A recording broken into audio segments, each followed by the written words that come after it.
Especially, maybe because some Americans had, this group of Americans that predicted that Nigeria was going to disintegrate within that period. So whether people were working to ensure that their prediction manifests, I don't know. But there was a significant show of interest. American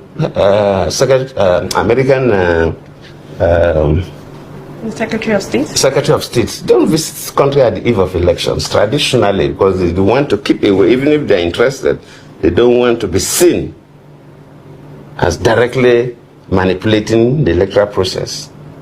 But before the elections, America, the State House, sent for some northern governors to have a meeting in the US to discuss the Nigerian election.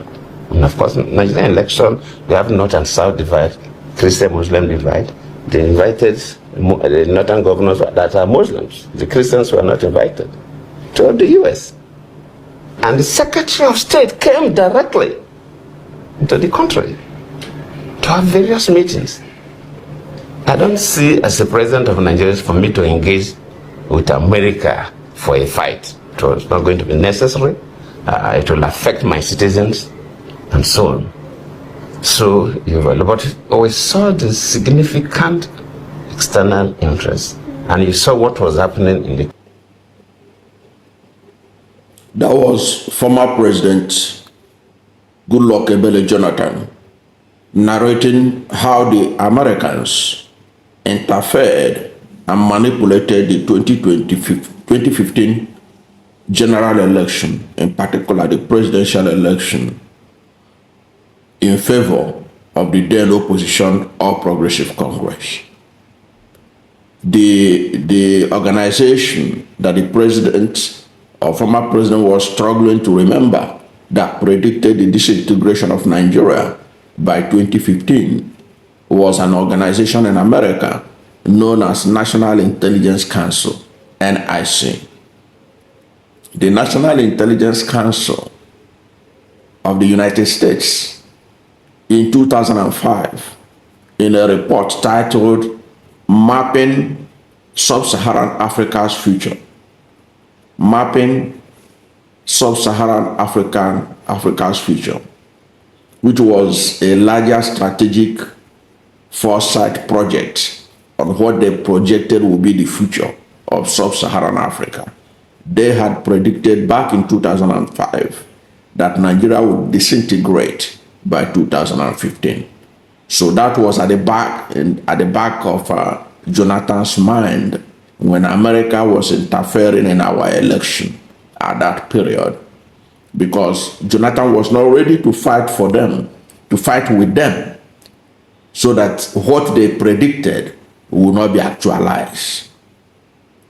But the United States government, led by Barack Obama and Secretary of State John Kerry, interfered in our election.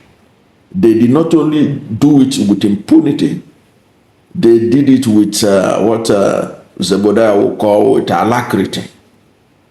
They came to Nigeria, they invited Nigerian Muslim governors in a process of divide and destroy, and took them to America to encourage them that they are on their side. That they are on their side. There was a lot of anger they have against Jonathan too. Jonathan, within that period, had signed a law criminalizing same-sex marriage. And you know that Barack Obama was a same-sex president that promoted same-sex marriage and all that in part of the Democratic Party's woke culture all over the world. And Jonathan resisted that wokeism by signing that law criminalizing same-sex marriage. But what Jonathan did was a reflection of what the National Assembly of Nigeria and the people of Nigeria wanted, because it wasn't part of their culture. Okay, now, but that is aside. Now, Barack Obama interfered directly in an election of another country, Nigeria, in 2015.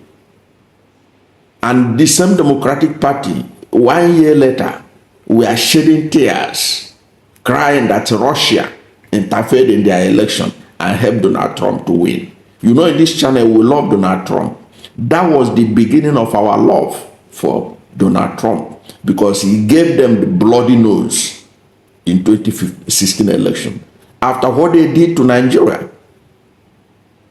by helping the APC to come to power, to destroy this country. Now, how did they do it? How did the Americans interfere in that election and manipulated it in favor of the APC and put Nigeria in the present crisis Nigeria is facing? That was the story that Jonathan did not elaborate, but he gave a hint of that. You know that ahead of that election, Barack Obama sent his political strategists to work for APC.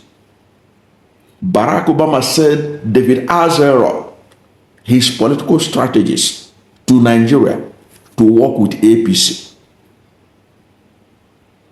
And the APC was unashamedly proud of it, that they hired American strategists to help them, and they weren't hiding it.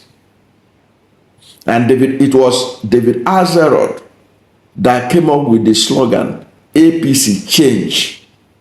That change mantra came from David Azerot.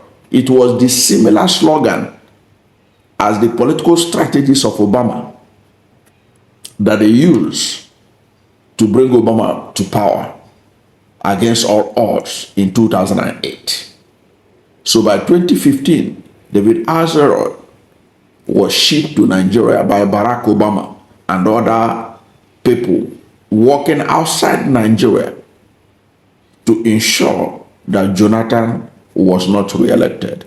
And they used all means, fair and foul, to do this. They used intimidation.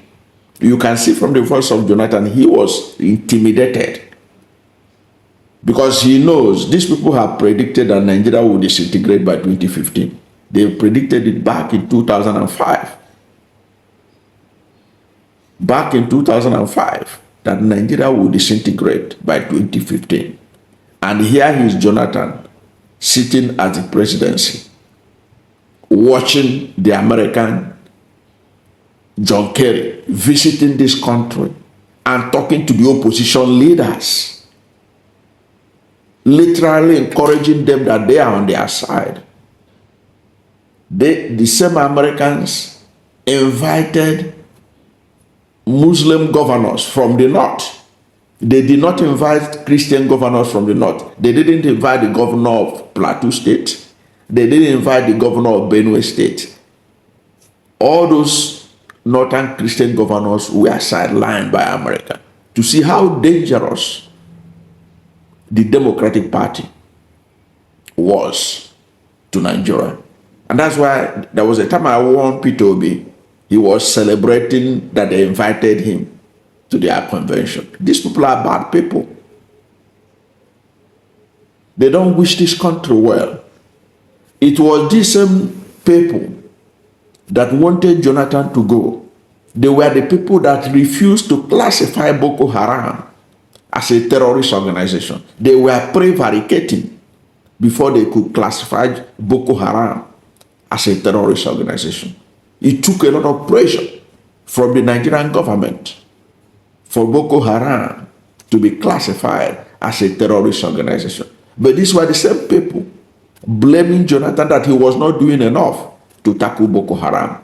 They were the same people that refused to sell arms to Jonathan to tackle Boko Haram. They were bringing all kinds of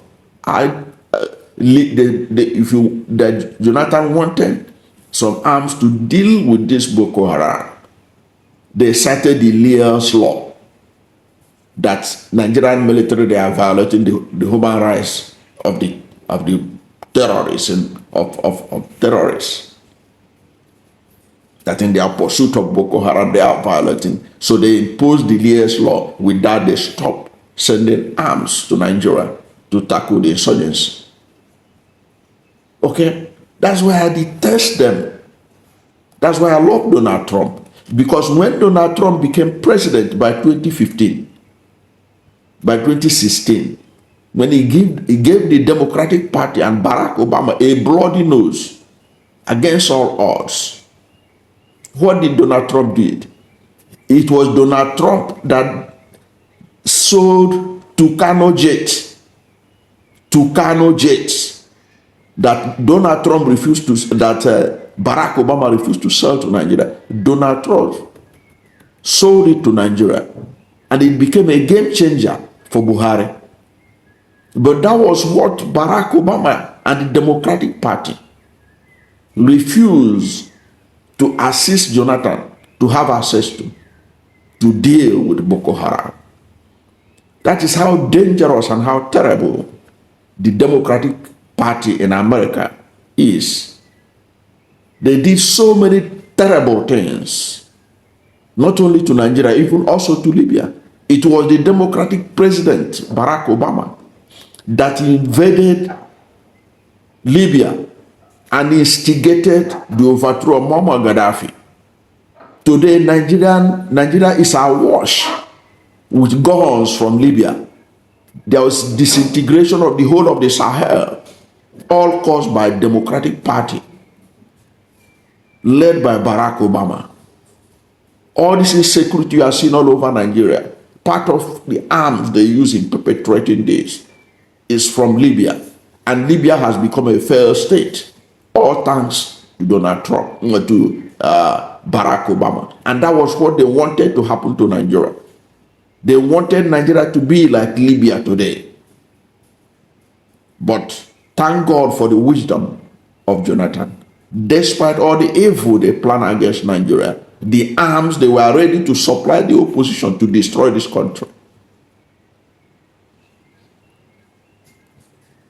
This President Goodluck Jonathan was able to bury his ambition and everything to preserve Nigeria. That was why if you watch the complete interview, he was talking about the fact that he cannot fight with America because Nigerian people will suffer for it. That is the basis of his mantra, that his ambition does not hurt the blood of any Nigerian. Even though that election was manipulated, even though the 2015 election was not free and fair, as many people imagine, but you can see with pains how he conceded to Buhari because he knew the consequences, what the opposition was planning to do, the present-day APC was planning to do.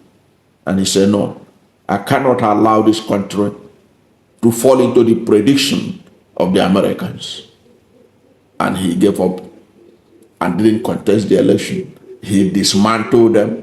He dismantled their evil plan for Nigeria. Kudos to Goodluck Jonathan for not being as ambitious as some of these APC leaders would have been if they were in the same position. Thank you for watching this video. And if you are new to my channel, you have not yet subscribed to my channel, please subscribe to my channel, hit the subscription button, hit the notification bell. When you subscribe to my channel and hit the notification bell, anytime I have a new video, you'll be among the first to know. God bless you. And please don't forget to like this video, because when you like it, God will rank it high and recommend it for more people. Thank you, and God bless you and yours.